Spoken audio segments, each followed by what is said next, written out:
자, 그렇다면 이런 죄에 사랑하지 않는 죄의 근원이 무엇이었을까 하는 것입니다. 문제는 죄가 발생했던 그 뿌리가 근원이 있었을 거라고 하는 것을 우리는 기억할 수 있습니다. 요한일서 4장 8절에 분명히 하나님은 사랑이십니다. 그리고 그 하나님의 사랑에서 창조된 하나님의 아들과 딸로 하나님의 마음으로 창조됐던 인간이 어떻게 그렇게 될 수 있었을까? 이 죄의 근원은 어디서부터 왔는가 하는 것입니다. 어떻게 우리가 이렇게 변질되었을까 하는 것입니다. 지금 우리가 우리 자신을 생각할 때는 정말로 이기적이고 자기밖에 모르는 사람들인데, 우리가 본래 창조될 때는 사랑밖에 할 줄 몰랐던 사람들로 하나님의 아들과 딸로 창조된 것이 분명합니다. 그렇다면 우리가 어떻게 이렇게 변질됐을까? 자, 우리가 마태복음 22장 37절, 38절의 말씀 가운데 마음을 다하고 목숨을 다하고 뜻을 다하여 주 너의 하나님을 사랑하라. 내 모든 것을 다해서 하나님을 사랑하라. 자, 이런 명령이 주어졌을 때에 하나님께서 어떻게 이런 명령을 하실 수 있었을까? 어떤 분들은 이 말씀을 보고 하나님은 사랑을 요구하는 독재자라고 흔히 표현합니다. 자기만 사랑하라는다. 우리가 출애굽기 20장 3절 이후에 나타나는 첫째 계명, 하나님의 10계명 중에 첫 번째 계명도 역시 동일한 말씀을 하세요. 너는 나 외에는 다른 신들을 내게 두지 말지니라고 말씀하십니다. 특별히 여기서 아주 흥미로운 말씀은 바로 이스라엘 백성과 맺으신 언약의 율법 속에서 하나님은 나와 너라는 단어를 가지고 설명을 하십니다. 그런데 이 이야기를 먼 훗날 예레미야도 똑같이 얘기합니다. 거기에 예레미야 3장 14절에 말씀하기를 우리를 창조하신 하나님 아버지는 우리의 남편이시라고 말씀하십니다. 이스라엘 백성과 맺으신 언약은 부부간의 언약이라는 것입니다. 그래서 하나님은 우리의 남편이시고 우리는 그 하나님의 아내라고 말씀하고 있어요. 이것은 이사야 54장에도 이사야가 동일하게 한 말씀입니다. 그래서 시내산에서 이스라엘과 맺으신 언약은 부부간의 언약이라는 사실을 이스라엘은 오랫동안 기억하고 있어요. 그래서 나와 너희 사이의 언약이 아니고 나와 너의 언약이라는 것입니다. 결혼은 한 사람하고 하지 여러 사람하고 하지 않습니다. 결혼은 분명히 대상이 한 사람이에요. 예수님께서도 여러 번 말씀하셨지만은 자기 전 존재를 사랑하는 사람 한 사람에게 다 쏟아붓는 것이 결혼입니다. 부인이 열이 있어서 10분의 1씩 나눠주는 것이 아닙니다. 완전히 내 모든 것을 쏟아붓는 대상, 그 사람이 아내예요. 예레미야 3장 14절에 배역한 자식들아, 여기 자식이라고 말씀할 때는 하나님이 아버지입니다. 아버지는 창조하신 자, 만드신 자예요. 우리를 낳으신 자입니다. 그런데 만들어 놓고 그냥 너는 너대로 살아가는 게 아닙니다. 아버지로서 우리를 만드신 아버지께서 자신을 우리에게 다 주시는 남편으로서 다시 언약을 맺어요.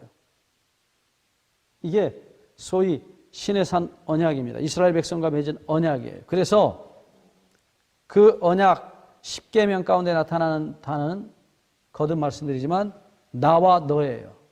유대인 철학자이자 신학자인 말틴 부버라는 분이 있었어요. 그분이 쓴 책 중에 나와 너라는 책이 있어요.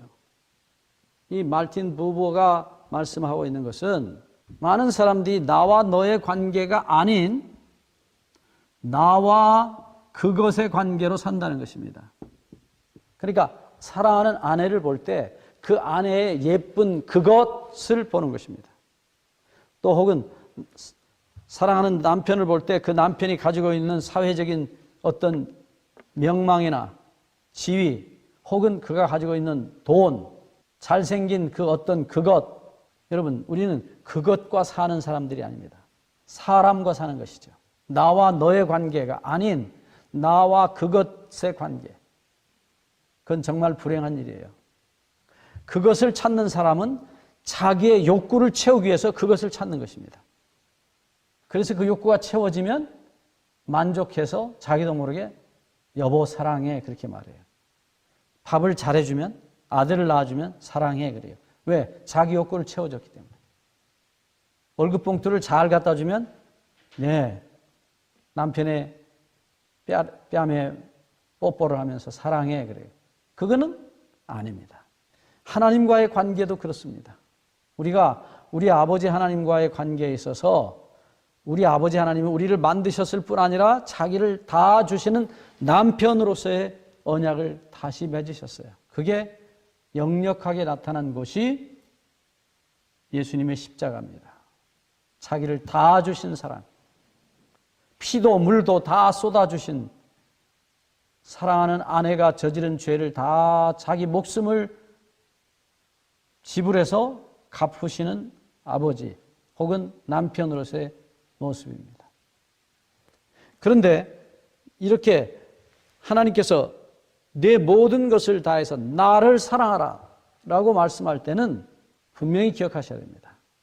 그런 요구를 하시기 전에 아버지가 혹은 남편이 자기 모든 것을 사랑하는 딸에게 혹은 아들에게 혹은 아내에게 다 쏟아 부었다는 것입니다.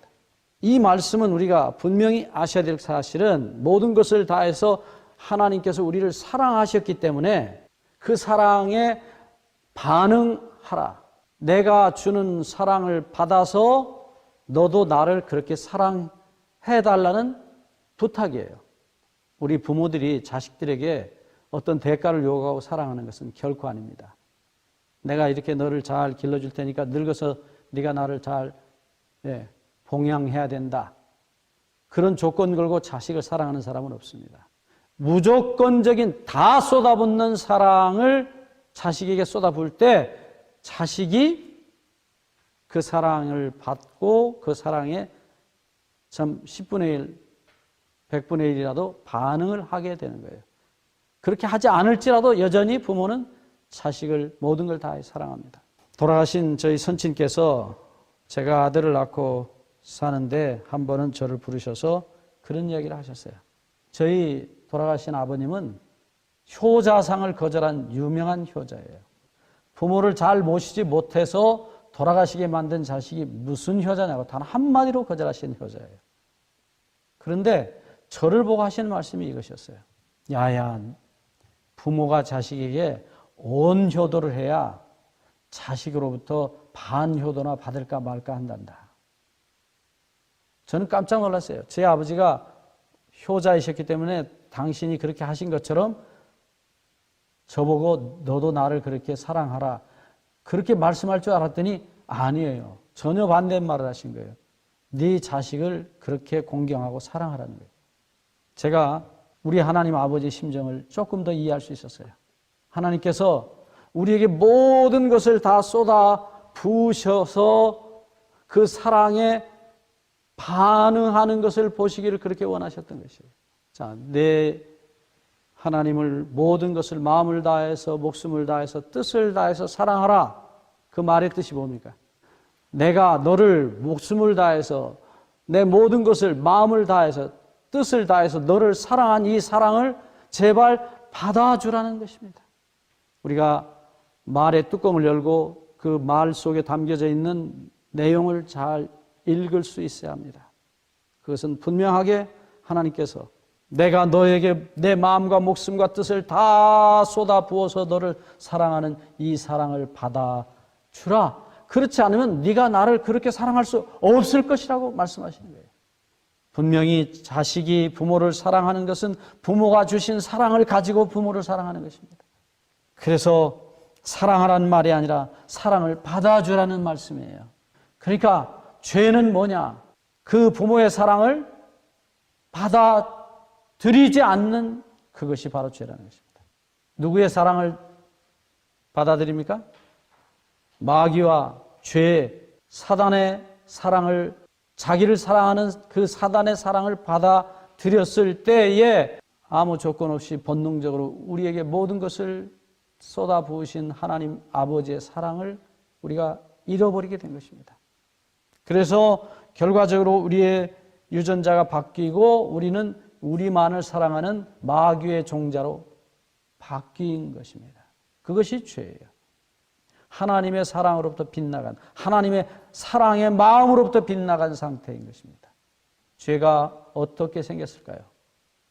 바로 사단이 우리를 유혹한 그 유혹에 우리 조상이 하나님의 사랑에 자기들의 마음을 돌리지 않고 마귀의 달콤한 유혹에 네가 하나님이 될 것이다 라는, 네가 정말로 하나님처럼 위대한 존재가 되고 네가 하나님처럼 높은 자리에 오를 수 있을 것이라는 그 사단의 유혹의 말에 넘어간 것이 이 죄악의 근원입니다.